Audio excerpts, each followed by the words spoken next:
Ya se lo informábamos, el desempleo en nuestro país llegó a 7,8% en el trimestre móvil abril-junio, según informó el Instituto Nacional de Estadísticas.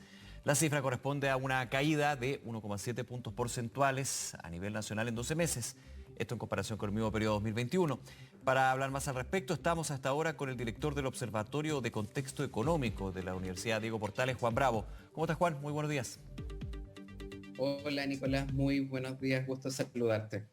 A ver, 7,8% se mantiene la tendencia a la baja, pero estaba leyendo aquí declaraciones de la directora del Instituto Nacional de Estadísticas, donde, claro, se ve como una buena noticia, pero habla más bien de un estancamiento, como que podría llegar hasta ese punto la baja y lamentablemente ya pensar en alzas del desempleo, ¿es así? Sí, la verdad es que, claro, si uno se compara con respecto al mismo periodo del año anterior, las comparaciones parecen positivas, ¿cierto? El año pasado, en el trimestre abril-junio, la tasa de desempleo era del 9,5%, ahora es del 7,8%, entonces, claro, al comparar respecto al año pasado, se ve una baja importante, pero hay que considerar que el mismo periodo del año pasado, estábamos en plena segunda ronda de cuarentenas masivas, o sea, nos estamos comparando con un periodo bastante poco exigente en materia laboral. Entonces, ahí hay que tener también esa precaución con las comparaciones respecto al año anterior, que el año anterior estábamos en esta etapa en un momento muy malo en materia laboral. Y efectivamente, yo creo que lo más, a mi juicio, lo más negativo que nos muestran estas cifras Ujú. es que estamos en una economía que dejó de crear empleos. Esa es la verdad. Cuando uno mira las cifras de creación de empleo respecto al reporte anterior, la verdad es que se destruyen 17.000 empleos. Eh, Ahora, eso tiene una parte de un efecto de estacionalidad negativa.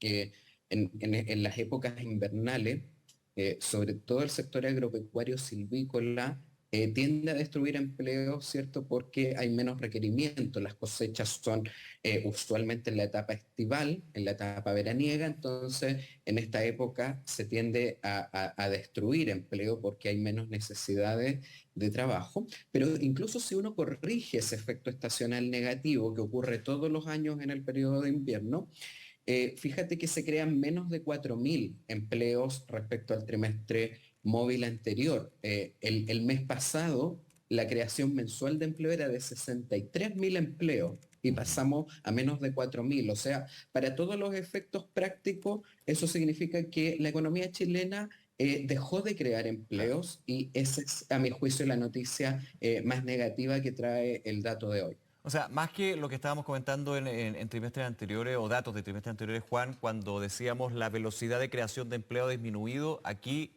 más que velocidad no está creando más empleo. Esa es la conclusión. Exactamente, Ya. se paralizó, no se crean más empleo y eso es muy complejo porque aquí hay que recordar que si bien se ha recuperado una proporción muy importante, la mayoría de los empleos que destruyó la pandemia, no habíamos recuperado todo completamente el mercado laboral que teníamos prepandemia. De hecho, hoy día, por ejemplo, si nos comparamos respecto al periodo prepandemia, aún faltan 225.000 empleos eso solo para recuperar el mismo nivel de empleos que teníamos en el periodo prepandemia. Ujú. Ahora, si uno considera que la población ha seguido creciendo en estos 2 años, ¿cierto? Para recuperar la misma tasa de ocupación prepandemia, que era del 58,2%, aún nos falta crear 514.000 empleos. Entonces, la verdad es que la tarea no está realizada completamente, la batalla no está ganada en el mercado laboral y por eso es que estas noticias son tan malas, porque se paró, se detuvo la creación de empleo y por lo tanto ese proceso de recuperar el daño causado por la pandemia también se paralizó. Así que esto es realmente alarmante. Ahora también era esperado, porque estamos justamente viviendo ya las consecuencias del proceso de la desaceleración económica, ¿cierto? Y eso es lo que es probablemente el factor fundamental que explica esta cifra, ¿cierto?, de estancamiento, que cuando viene un proceso de disminución del crecimiento económico, de una desaceleración, entonces las necesidades de trabajo se reducen y por lo tanto la contratación de empleo se reduce y por lo tanto este resultado era esperable a medida que avanza el proceso de desaceleración económica. Aquí hay una situación, Juan, lo hemos conversado también varias veces, nacional e internacional. Estaba viendo, por ejemplo, ahora datos que llegan desde Estados Unidos con una revisión del PIB del segundo trimestre, una caída de 0,9%. Entra en recesión técnica prácticamente por tener 2 trimestres consecutivos a la baja el PIB en Estados Unidos. O sea, aquí hay una situación internacional que evidentemente está calando en, por ejemplo, el mercado laboral desde las percepciones, las proyecciones y por sobre todo la caída y el congelamiento de la inversión, ¿no? Ujú. Absolutamente. Esto, por supuesto que hay un escenario externo, ¿cierto? Muy delicado. Como bien tú señalabas ahí, las cifras que recientemente conocidas en Estados Unidos dan cuenta de esta recesión técnica. La zona euro también, ¿cierto? Muy debilitada. China con cifras realmente malas. O sea que hay un contexto internacional, ¿cierto? De mucha incertidumbre con un riesgo, ¿cierto? De disminución de la actividad bien profundo y eso por supuesto que nos afecta porque somos una economía abierta que depende de, ¿cierto? De nuestros lazos externos Ujú. y eso nos va a afectar. Así que efectivamente, aquí hay componentes externos importantes, también componentes internos, ¿cierto? Que aquí también el año pasado tuvimos un periodo de crecimiento particularmente alto, pero no porque la capacidad de crecimiento de la economía chilena haya aumentado por factores estructurales, sino que tuvo que ver con la enorme liquidez, ¿cierto?, que hubo el año pasado y que ahora eso se está ajustando, ahora que las condiciones están volviendo a la normalidad. Entonces, aquí los pronósticos son muy desalentadores. Para el próximo año el FMI proyectó que Chile va a crecer al 0%, o sea que no crece nada. El Banco Central también hace poco tiempo atrás ya había pronosticado una caída de la actividad económica para 2023.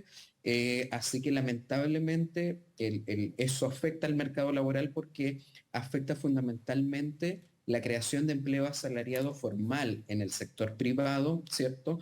Y por lo tanto vamos avanzando, primero, ahora que ya lo están mostrando las cifras, es un proceso donde se empieza a crear muy poco empleo y probablemente ya más adelante, si esto persiste así, si efectivamente Chile también cae en recesión, es probable que la tasa de desempleo ya empiece a aumentar porque al final el empleo informal no logra absorber todas esas necesidades de trabajo de las personas. Y ahí ya es cuando la tasa de desempleo empieza a escalar. Ujú.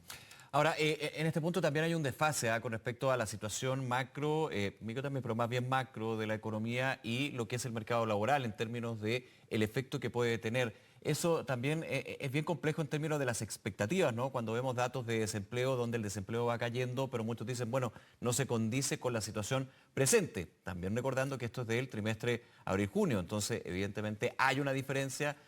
Hay un punto también, la directora Lina decía, aquí se nota un estancamiento, pero también hay que considerar lo estacional, el Ujú. factor otoño-invierno, ¿no? Exacto, exacto. Por eso yo ahí lo que te comentaba es que si uno ve sin corregir por esa estacionalidad negativa, que todos los años ocurre, que en invierno, por ejemplo, el empleo en el sector agricultor, digamos, tiende a caer, ¿cierto? Porque hay menores requerimientos, las cosechas son usualmente en el periodo de verano, y ahí se tiende a contratar mucho más empleo en la agricultura. Entonces, si uno no corrige por eso, se destruyen 17.000 empleos respecto al reporte previo. Pero si uno lo corrige y uno dice voy a anular ese efecto estacional que ocurre todos los años, aún así la creación de empleo es de menos de 4.000 personas, que eso para todos los efectos prácticos es que la economía no está creando empleo, porque el mes anterior se creaban 63.000 empleos mensuales. Ujú. Entonces, Claro, la comparación respecto al año pasado, por supuesto que siempre nos vamos a ver mucho mejor porque el año pasado estábamos en una ronda de cuarentenas masiva, o sea, no, ahí uno se está comparando con un periodo muy malo, pero por eso es importante aquí mirar el periodo reciente, que está ocurriendo en lo reciente. Y ahí en lo reciente es donde uno percibe, ¿cierto? Que esto que uno venía viendo cifras de creación de empleo dinámicas, donde todos los meses se creaba empleo a ritmos muy positivos. Por ejemplo, la segunda mitad del año pasado, Chile creaba empleos a un ritmo mensual de 100.000 personas. Y eso es lo que hemos visto este año, que de a poco se ha ido ralentizando hasta que hoy día ya definitiva el dato nos indica un estancamiento. Entonces, esa es como la distinción temporal que hay que hacer. Año pasado, que siempre las comparaciones van a ser muy buenas, Sí. versus lo que está ocurriendo en el periodo reciente, que ahí es donde los indicios nos están ya detectando, ¿cierto?, que el mercado laboral ya se está viendo afectado por el proceso de desaceleración económica profunda. Hay un punto importante aquí también, Juan, lo que es la cantidad de empleo, pero también la calidad del empleo. ¿En qué situación estamos actualmente con los datos que han dado a conocer? Tenemos el del INE, también lo que ha sido el del Centro de Microdatos de la Universidad de Chile el día de ayer con el Gran Santiago. Ujú. Sí, bueno, eso quizás es lo único que no es tan negativo, en el sentido de que el empleo que se destruye, digamos, durante este mes es empleo informal. ¿M? Ujú. Entonces, el empleo formal está esencialmente estancado también, se crea muy poco. Entonces, la destrucción de empleo que vemos viene de la mano del empleo informal.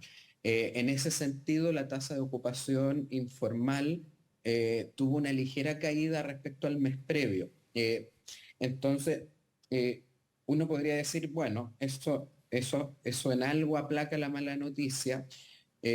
Sin embargo, a uno lo que le gustaría es que la tasa de ocupación informal cayera, porque se crean muchos empleos formales, ¿cierto? Y no porque se destruye más el empleo informal, que es lo que está ocurriendo.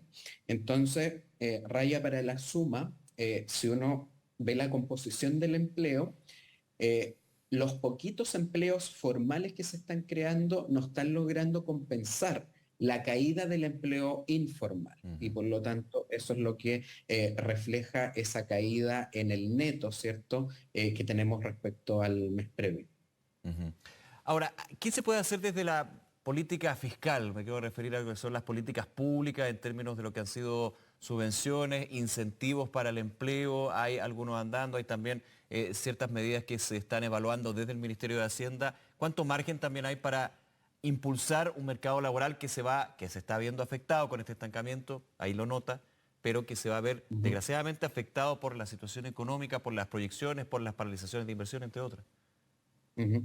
Sí, bueno, por de pronto ya se tomó la decisión por parte del Ministerio de Hacienda de seguir extendiendo por 3 meses más el IFE laboral, que es una de las medidas que está presente desde el segundo semestre del año pasado, Ujú. este IFE reforzado que se generó el segundo semestre del año pasado. Y claro, lo que ocurre con el IFE laboral es que es una medida muy cara desde el punto de vista fiscal cuando se le otorga a todas las personas. Y por eso es que este año ya se focalizó, se dijo, mire, en realidad vamos a tratar de hacer un esfuerzo mayor, pero en ciertos segmentos que son los más rezagados. Y eso es correcto desde un punto de vista de cuidar los recursos, considerando que esto es una medida muy cara fiscalmente. Entonces, y ahí está bien que se focalice en ciertos sectores. Por ejemplo, cuando uno mira las cifras, lo que ve, ¿cuáles son los sectores más rezagados? Bueno, jóvenes, adultos de 55 años o más, y esencialmente las mujeres que no son proveedoras del hogar, la proveedora principal del hogar, o mujeres que en sus hogares tienen niños en edad preescolar. Ahí están los grupos más Mm. rezagados y por lo tanto ahí es donde la política fiscal, en caso de realizar políticas que permitan incentivar la inserción laboral deberían focalizarse en esos grupos. Ahora, esto es bien importante también. El contexto económico afecta a las políticas de subsidio. Los subsidios se vuelven más ineficientes cuando la situación económica va empeorando. Ayudan, siempre van a ayudar, pero la potencia se reduce cuando el crecimiento es menor. Por ejemplo, el año pasado, que estábamos creciendo de una manera muy robusta, se notaba en las cifras de empleo formal que este subsidio permitía crear mucho empleo formal. Y hoy día el empleo formal está prácticamente estancado, se crea muy Sí. poquito, a pesar de que existe el subsidio. Y eso es porque al final del día, el éxito del subsidio siempre va a depender de que haya necesidades de contratación. Entonces, porque el subsidio se gatilla con eso, cuando hay una contratación. Por lo tanto, si las necesidades de contratación se reducen, también los subsidios laborales pierden eficacia. Entonces, sí contribuyen, pero tampoco es que un subsidio va a permitir revertir una situación de debilidad económica. Y por eso, al final del día, aquí yo creo que el llamado central de la política pública es que si bien políticas de subsidio laboral pueden contribuir a aplacar parcialmente este escenario y por lo tanto en ese sentido era razonable que se extendieran quizás por un tiempo más. Es imposible, no hay sustituto para un crecimiento económico alto y por eso es que las políticas públicas tienen que propender a generar un alto crecimiento económico. Eso es lo único que permite generar empleos asalariados, formales en el sector privado, de manera sustentable. Y por eso que las reformas, todas las políticas públicas que se están implementando, siempre deben tener ese cuidado de proteger el crecimiento económico o al menos dañarlo lo menos posible. Bien, Juan Bravo, director del Observatorio de Contexto Económico de la Universidad Diego Portales. Como siempre, muchísimas gracias por acompañarnos. Que esté muy bien. Encantado, Nicolás. Muchas gracias por la invitación. Buenos días. Buenos días.